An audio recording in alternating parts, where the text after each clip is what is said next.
welcome students. So we have concluded the concept of ranks. Now we are going to know about the applications of the ranks. So for this we are going to study the simultaneous equations, and we will study how we can implement the rank concept for simultaneous equations. So first let's know about the simultaneous equations. The matrix of the coefficients of xyz is reduced into Euclidean form by elementary row transformations, and at the end of the row transformation, the value of z is calculated from the last equation, and the value of y and the value of x are calculated by the backward substitution. So now we have to know about the types of the linear equations. So there are two types of linear equations, consistent and inconsistent. A system of equations is said to be consistent if they have at least one solution. It may be unique solution or it may be an infinite number of solutions. So we have two equations. First set of equations can produce a unique solution, and another system of equation having infinite number of solutions. Now come to the inconsistent system of equations. If a system of equations has no solution, it is said to be inconsistent. We have two equations, and if we solve these two equations, we can say that these two equations cannot be solved for x and y's. So these equations are inconsistent. Now, how to check the consistency of a system of linear equations? So we have a set of linear equations. We have n variables x1, x2, xn, and m linear equations. If we change these equations into matrix form, we can get a matrix of coefficients, another column matrix having variables, and at right hand side we have another column matrix having right hand sides of the equations. So this can be written in the form Ax equals to B. The coefficient matrix is called A matrix, the variable matrix is called matrix X, and the right hand side matrix is matrix B. Now we are going to combine matrix A and matrix B. So we called this matrix C, which is combination of matrix A and B, and we call this matrix as a augmented matrix. So for check the consistency, we have following rules. For consistent equation, first we have to calculate the rank of matrix C and matrix A. For unique solution, if the rank of matrix A and rank of matrix C is equals to, and this rank is also equals to the number of unknowns, say n, then we can say the system of equations having unique solution. If the rank of A and rank of C is equals, but this rank is less than the number of unknowns, we can say that the system of equations having infinite number of solutions. Also, if rank of A is not equals to the rank of C, we can say the system of equations is inconsistent. So for this we have some examples. First example is discuss the consistency of the system of equations. We have three equations over here, and if the system of equations is consistent, we have to solve these equations. So we have formed an augmented matrix, matrix C, which comprises the matrix A and B. Now we have to convert this matrix C into Euclidean form. For this we have some elementary operations. The first elementary operation is to change the row 1 into the row 2.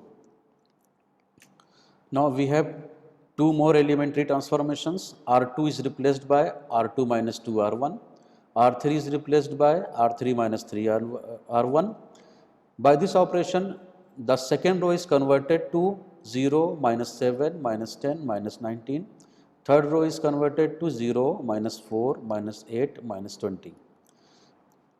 Now we have another transformation, R2 is replaced by minus 1 by 7 R2, R3 is replaced by minus 1 by 4 R3.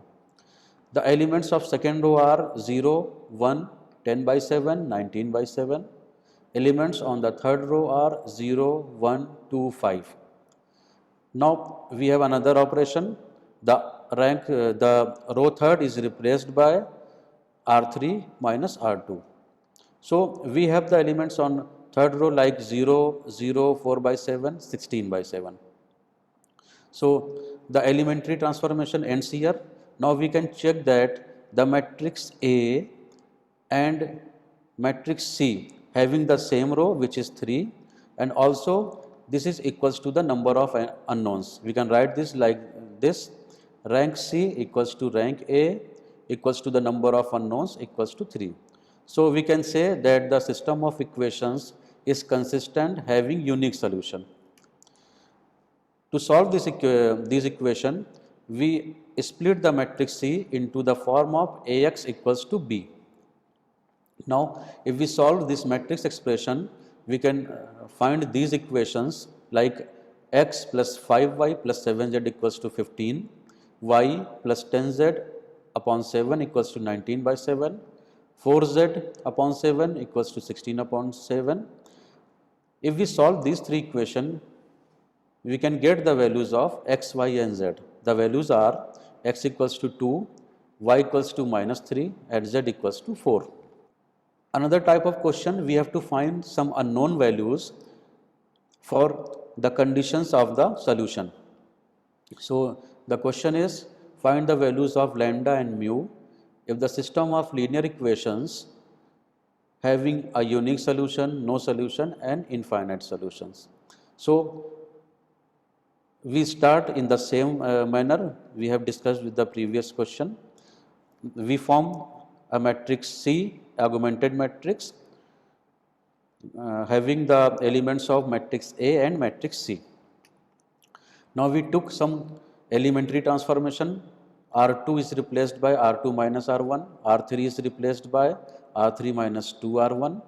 The second row is changed to 0, 1, 4, 4. Third row is changed to 0, 1, lambda minus 2, mu minus 12. One more operation is R3 is replaced by R3 minus R2. So the elements of the third row are 0, 0, lambda minus 6 and mu minus 16. Now the matrix C is converted into echelon form. We have to discuss one by one each cases. For unique solution, the rank of A and rank of C should be equals, and it should be equals to 3 because there are 3 unknowns. So for this, if we have to take rank A equals to 3, this element lambda minus 6 should not be 0, and for making rank C equals to 3, this lambda minus 16 also should not be equals to 0.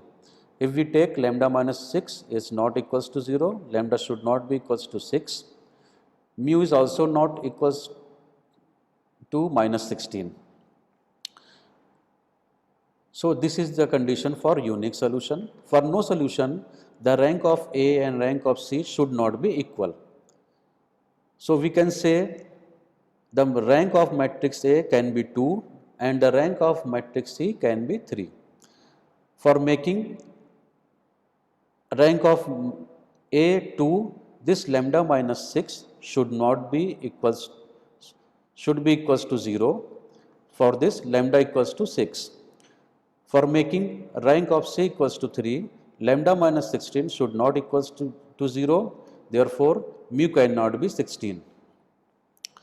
Finally, for infinite number of solutions, the rank of A and rank of C should be equals to 0, and it should be less than the number of unknowns. So here we are having 3 unknowns. So the rank of A, rank of C can be 2. For making the rank of A equals to 2, this lambda minus 6 should be equals to 0. Therefore, lambda equals to 6, and also mu minus 16 equals to 0. Mu is equals to 16. So these are the values of lambda and mu following the required conditions. Now come to the homogeneous equations. A homogeneous equations is an equation which is free from the constants. So the right hand side of the previous system of equation Ax equals to b can be 0. So we have the homogeneous system of equation like Ax equals to 0. In this system of equation, x equals to 0 is always a solution, because x equals to 0, y equals to 0, z equals to 0 will always satisfy this type of system of equations. So this solution in which E is unknown has the value 0 is called the null solution or the trivial solution. Hence, a homogeneous system is always consistent. A system of homogeneous linear equations has either the trivial solution or an infinite number of solutions. If the rank of A is equals to the number of unknowns, the system of homogeneous equation has only the trivial solution. And if the rank of A is less than the number of unknowns, the system of equation has an infinite number of non-trivial solutions. For this, we have some questions. In this question, we have to find the value of k such that the given system of equation has non-trivial solution. So they are asking for non-trivial solutions. We have to calculate the rank, and the rank should be equal less than the number of unknowns. For calculating the rank, we have to convert the matrix C, augmented matrix, into the echelon form. We have formed the matrix C including the elements of matrix A and matrix C. So we have take some operations. First operation is the first row and third row are interchanged. So we have the elements 2, 1, 2, 0 in the first row, 4, 3, k, 0 in the second row, 1, k, 3, 0 in the third row. Now more operations are there. R2 is replaced by R2 minus 2R1, R3 is replaced by R3 minus 1 by 2 R1. After this operation, we get a converted matrix. The elements are on the second row are 0, 1, k minus 4, 0. The elements on the third row are 0, k minus 1 by 2, 2, 0. Now we have to make this element equals to 0. For this, we have this operation R3 is replaced by R3 minus k minus 1 by 2 R2. By this operation, the matrix C is converted into the echelon form, and we can check that for non-trivial solution, the rank of A should be less than the number of unknown. So we are having the 3 unknowns, hence the rank of A can be 2. For making this rank 2, this elements, the element 3, 3 should be 0. So we have this expression, a quadratic equation in K. On solving this quadratic equation, we can find the value of K. The two values of K are 9 by 2 and 0. So this is all for today. We have discussed all the concepts of simultaneous equations. In our next class, we will discuss some other topic. Thank you.